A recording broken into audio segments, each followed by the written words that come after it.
Kasalanan ni Rome at Georgia ang lahat ng to. Pero lalo na yung si Georgia. Inilayo niya sa akin ang loob ng anak ko. Kaya titirahin ko siya kung saan hindi siya makakapalag. Pati yan si Rome, paaasahin ko lang yan. At kapag hulog na siya sa akin, doon ko siya bibitawan. Rome, nandyan ka para maging ama kay Austin at maghatid sundo sa kanya. Wala akong ibang kinakalikot dito. Yung bumbilya nga sana, kailangan nilang tulong. Kilala ko ang style na yun. Alam na alam ko yun. What are you doing, Georgia? Kasasabi ko lang sa'yo tumataba ka. Georgia, akin na yan. Ako na ang lalantak dyan. Sa akin ito binigay ni Rome. Hindi nga siya nagpapadeliver. Ginagawa niya yan for me. Wala naman akong pinadalang sweets, ah. Hindi ko yung nagpapadala ng mga kinakain kong matatamis. Hindi naman ako nagpapadala kahit na ano. Walang iya ka, Emma ka. Sana hindi lang siya tumaba. Sana magmukha siyang inahing baboy na bundat para pagdating ng benefit dinner, sumabog yung katawan niya sa sobrang katabaan. Maganda to, Bes. Kasi bago ang venue, meron tayong mabangong pasabog. Kahit sinong girlfriend, magsiselos talaga kayo. Kung napaka-sexy at ganda niya ngayon. Kaya di malayo, mag-away na naman dalawang yun.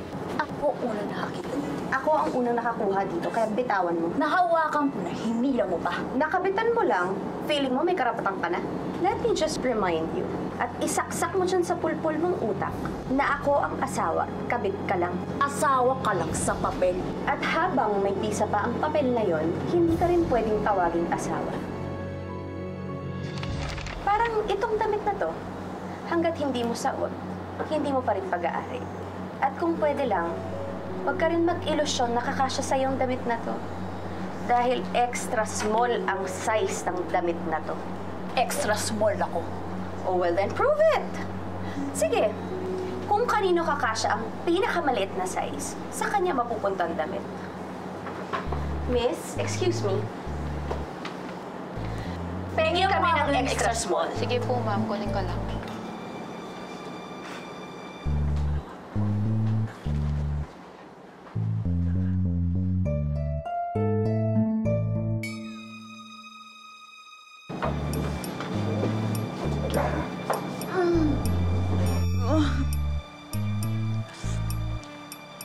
Ano ba? Makisama ka naman.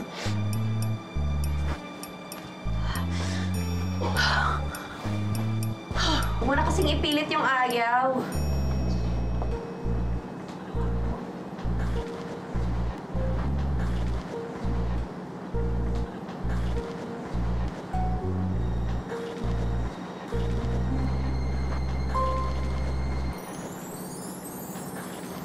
See?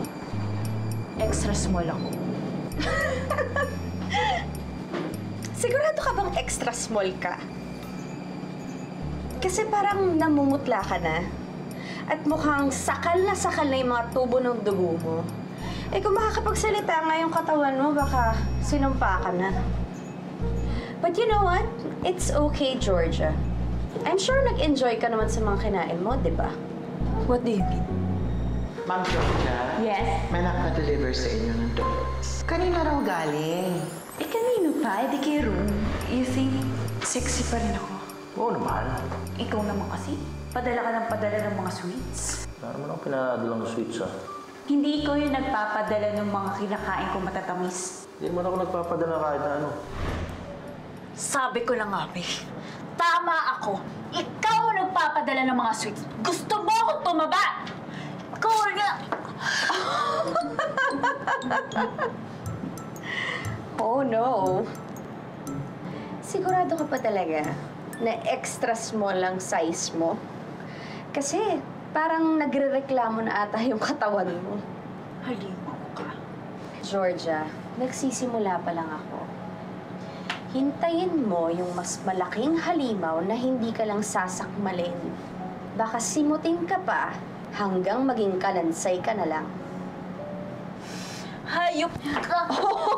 Oh, no! Ay! Crazy.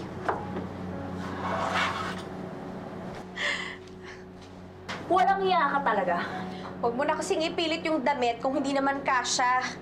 At huwag mo na rin ipilit yung sarili mo sa mga lalaking hindi ka naman talaga pakakasalan. Pakakasalan ako ni Rome. Pag-anal na ang kasal niyo. Well, hihintayin ko yan. Pero habang wala pa, huwag ka munang umarating para kang asawa. Dahil sa mata ng Diyos at sa mata ng mga tao, kabit ka pa rin. At ang mga kabit, binabasura yan ng mga lalaki para balik ka ng mga tunay na asawa. Mamumuti ang mga mata mo, pero hindi ka nang babalikan ni Rom. Well, let's wait and see. Sabi mo nun, pinagpalit ako ni Rome dahil sa katabaan ko. Eh, mukhang nagsisimula ka na rin naman lumobo. So, if I were you, makipag-bonding ka na sa basurahan. Because sooner or later, diyan ka rin itatapon ni Rome.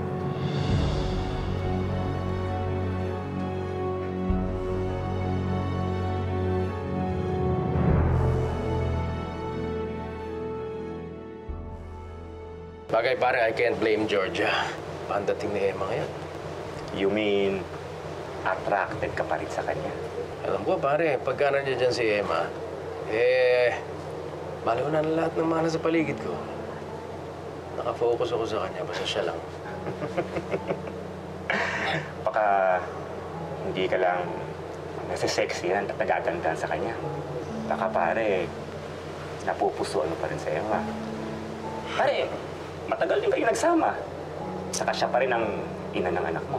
May history talaga kayo. Ewan ko lang. Baka, ano lang. Well, come to think of it, iba na rin ang sitwasyon ngayon. Parang mamaliktad eh.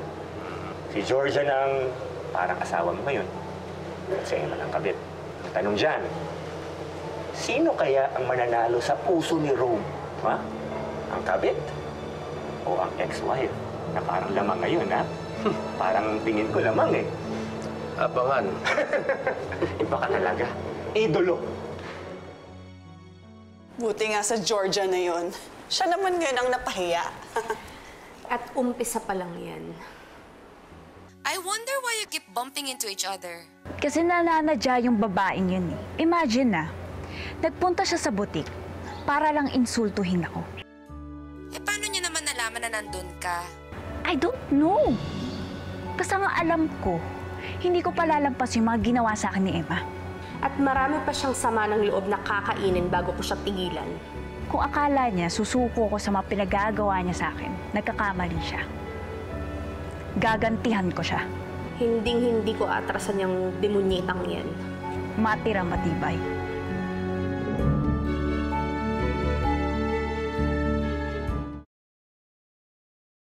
Ano sabi mo? Binigyan ka ng sweets ni Emma? Bakit dapat matuwa ka? Bakit ako matutuwa? Eh, tataba ako dun. Tumaba na nga eh. At sinundan niya pa ako sa butik. Hindi ko maintindihan paano niya nalaman na nandun ako. Siguro, yung loling na naman na yon. Doon na naman niya nakuha yung info. Sabi ko naman sa'yo, sisantihin mo na yung chimay na yan. No. Naniniwala ako yung Aling Loling na hindi niya gagawin yan. Sinabi niya na hindi niya nagagawin yung kasalanan ng ginawa niya. Ngayon, kung binigyan ka ng sweets ni Emma at pinuntahan ka pa niya, palagay ko nakikipagmabutihan lang yon. Okay? Wala naman ako nakikitang masama ron. At kinakampihan mo pa talaga yung babaeng yun. May plano si Emma. Gusto niya ako tumaba. Hindi naman siguro. Ikaw lang nag-iisip nun. Kahit anong sabihin mo, hindi magkakaroon ako ng tiwala doon sa babaeng yun. Dahil gustong-gusto niyang sirain tayong dalawa. Doon ka nagkakamali. Ang tingin ko talagang gusto niya makipag-ayos. Actually, mabuti rin yun eh. At least makakatulong din siya sa pag-aalaga kay Austin. Alam mo, ikaw lang naman itong may sama ng loob eh. Kaya ka napapaaway.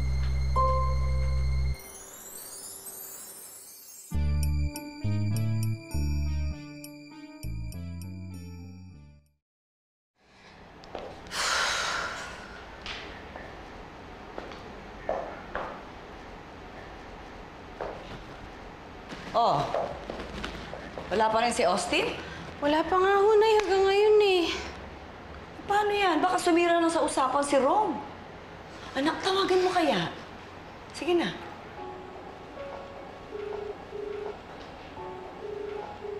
Ma'am? Manang Loling, nasaan na ho si Austin? Kanina pa ho namin hinihintay. Ay, wala ho. Kanina pa siya hinatid ni Ma'am Georgia. Ay, nasaan na? Hindi ko alam. Manang, paki-text nga ho sa akin yung number ni Georgia. Sige pa. Sige ho, salamat.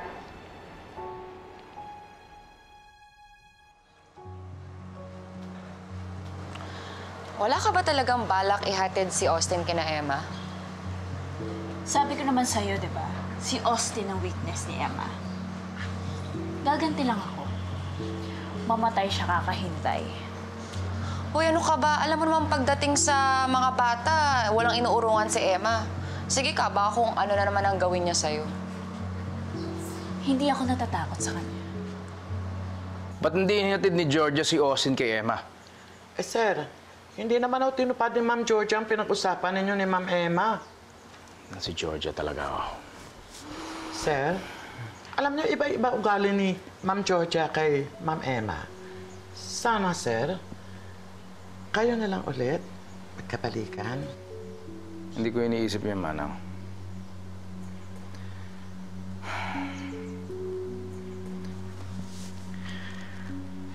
Ay, no.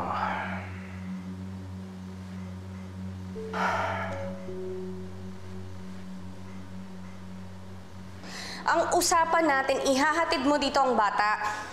Ano magagawa kung ayaw pumunta dyan ni Austin? Hindi tatanggi ang bata pumunta dito kung di mo sinusulsulan. Anong gusto mong gawin ko? Kaladkarin ko yung bata papunta dyan? Alam mo, tanggapin mo na kasi, Emma, na hindi ka na mahal ni Austin.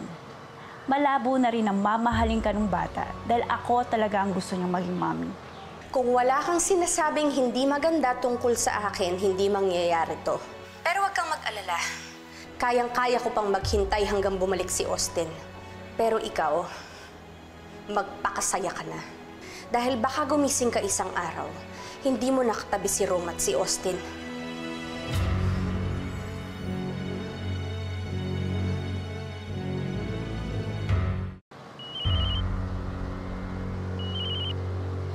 Hi, Rome. Georgia, nasan ka? Nandito kami sa Clubhouse Park. Nagyaya kasi si Ba't di Austin. mo hinatid si Austin kay Emma? Pinapahiya mo ako? So, napapahiya ka kay Emma. Sa akin, hindi? Mamaya tayo mag-uusap, okay? Pupunta na ako dyan. Ako na mismo maghahatid kay Austin. Bye.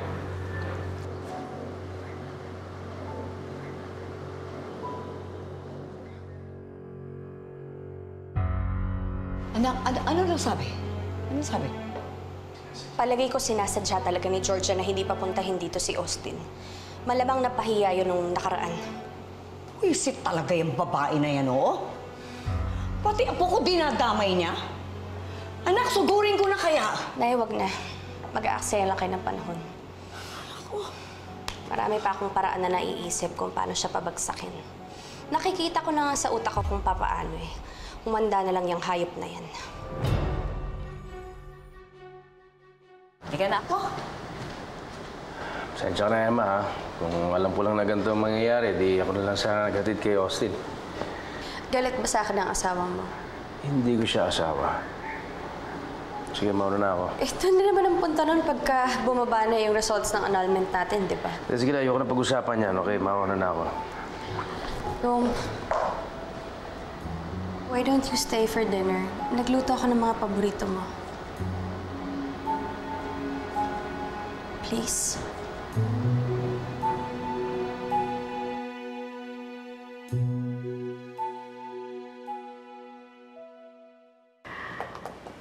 I don't know what's taking Rome so long. Kanina pa siya kay Emma.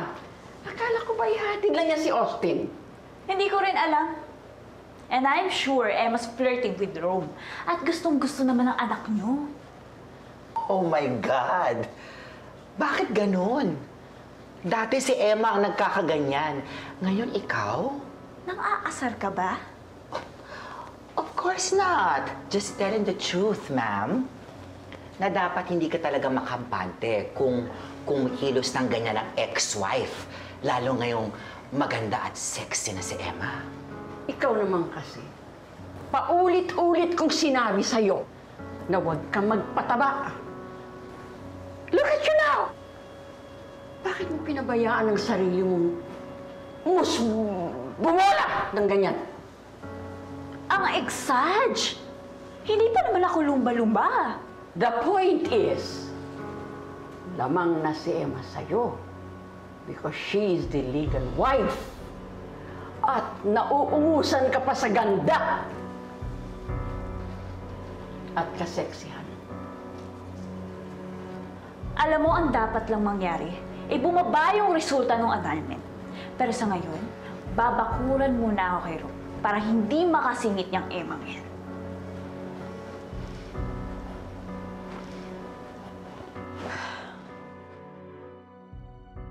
Nako. Rome, Aha.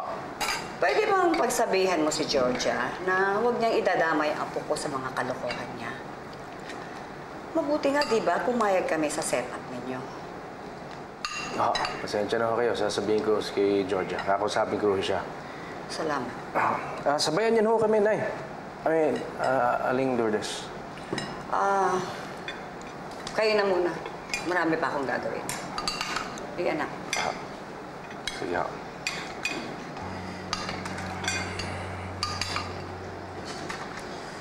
Well, salamat. Pagpasensya mo si nanay. Okay lang. Naintindihan ko naman si nanay. Hindi naman niya kasalanan eh. Totoo niyan eh. Kami ang nag-umpisa ng hindi pagkakasunduan ng usapan eh. Daddy, pwede dito kayo matulog?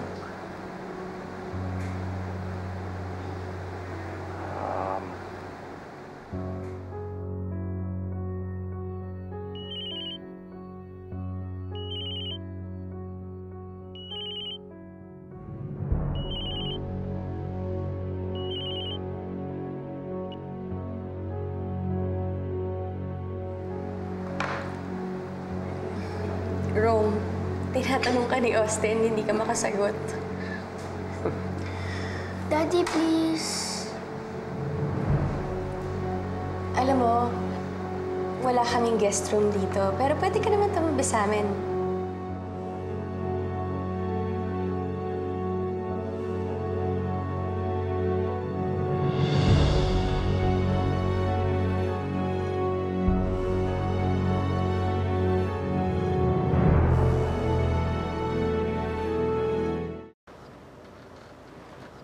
Visit na yan, pinatayan pa ako ng telepono. Naku! Diyan nagsisimula yan. Bakit hindi ka papatayan ng telepono? Dinadakdakan mo siya madalas. Parang ginagawa dati ni Emma. Ayaw ni Sir Rome ng ganon. Ang mabuti pa, gawin mo rin yung style mong dati na yung bang nung nakuha mo si Rome. In short, dapat kabit pa rin ang peg mo. Ha? Parang ginagawa ngayon ni Emma. Huwag mo na kasing ambisyonin na makuha ang trono niya dati. Hindi! Okay? I graduated summa cum laude sa pagiging kabit. Tapos na ako. Ayoko na siyang balikan. Annulment na lang ang hinihintay ko. At kapag nakuha ko yun, isasampal ko sa pagmumukha ni Emma yun para tumigil na siyang kakapulupot kay Rome.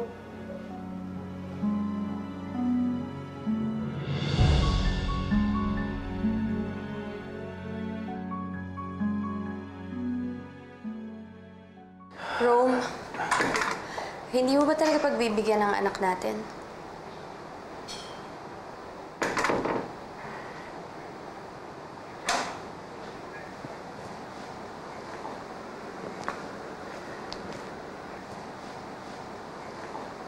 I'm sorry, Emma. Kailangan ko na talagang umalis dahil kanina pa nga tumatawag si Georgia. At pag naalaman na dito ako natulog, talagang magwawala yun. Grabe naman pala si Georgia. Mas matindi pa sa akin dati. Yeah. Oh, well then, next time.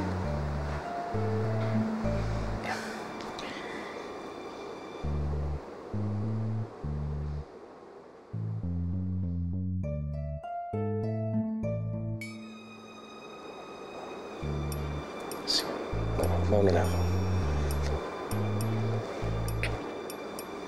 Good night. Night.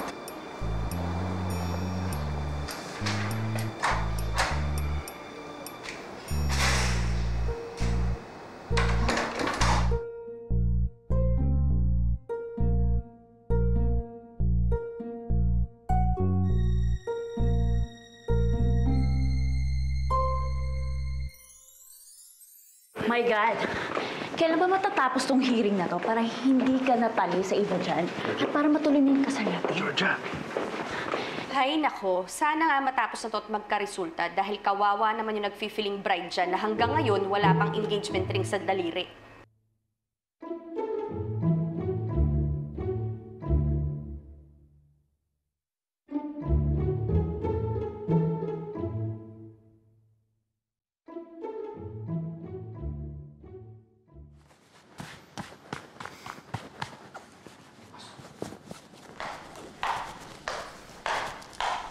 Emma, ang ganda-ganda mo. Nako, I'm sure maglalaway na naman si Rome sa'yo. At sigurado din akong pagseselosa na naman ako ni Georgia. Sabi nga ni Fleur, nagkagulo daw kayo sa fitting room ni Georgia. Sana naman hindi na mangyari sa event to. Nakakahiya sa mga guests. Kuya naman, nabanggit lang si Rome, kumulo na yung dugo mo. Alam mo, nakaka-high blood yung selos, ha?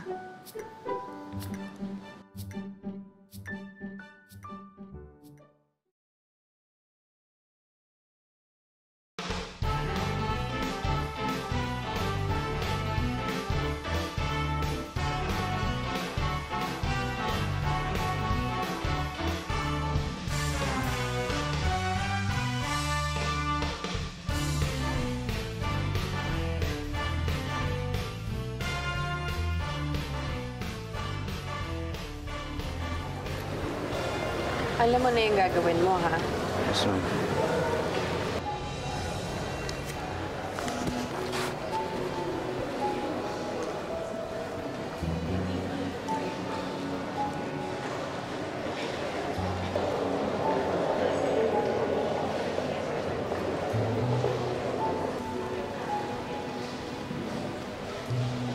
Ang tapang ng gamot na yan. Sigurado ako mapapaanak si Georgia nang wala sa oras.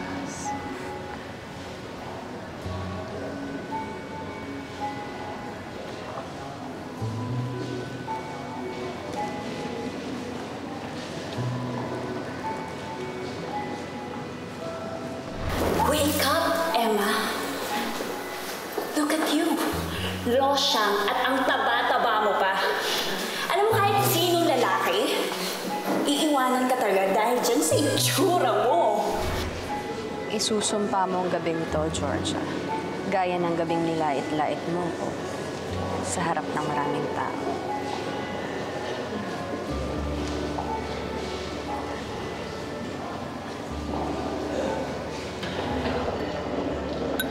Georgia? Is that you? Hi! How are you? I'm okay. Ako kakagaling ko lang din USA. Kakabalik ko lang talaga. Welcome back, Georgia. Thank you. Or kamusta na yung business mo? Okay naman. Talaga? Uy, labas naman tayo minsan, ha?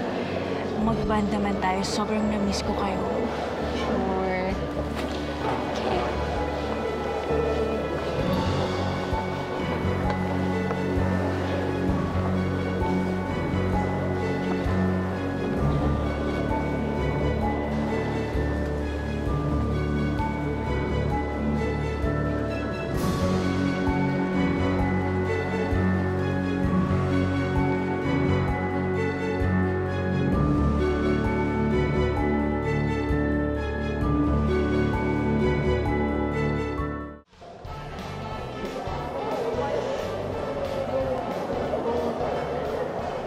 Maya-maya, alam mo, tubig na yan si Emma.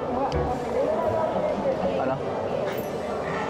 Ikakatingin mo sa kanya, pare, tutunaw na siya. Ayun, huwag ka masyado magpa-obvious. Pare, hindi ako makapaniwala na ibang Emma ito. Ibang-ibang talaga siya, oh. Kahit sinong lalaki dito, patingin talaga sa kanya. Ay, ganda niya na yun. Yeah, she looks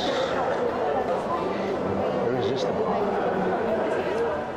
Parang yung lonely girl na yan. She's also irresistible, huh? Kaya, excuse me, pare? Pare, oh. Ang ngiti niya sa'yo, pare. Huling-huli ko. Huling-huli ko mamaya ang puso niya. Okay? Pare, Excuse good luck. me. Wish me luck. Kunin mo yung number. Hindi lang number. Ito. Ano lang. Fill up lang, oh. Meron ko ba?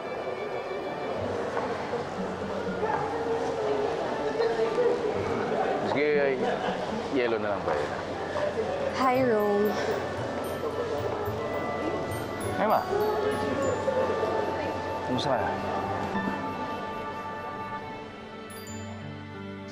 Kahit patayin mo si Emma, pagpapantasyan pa rin siya ni Rome. At kahit ampunin mo si Austin, he will always have Emma's blood. Ikaw naman, ba't ka natutulala? You seem captivated by my presence. Tama ba? Hindi ko na gusto to.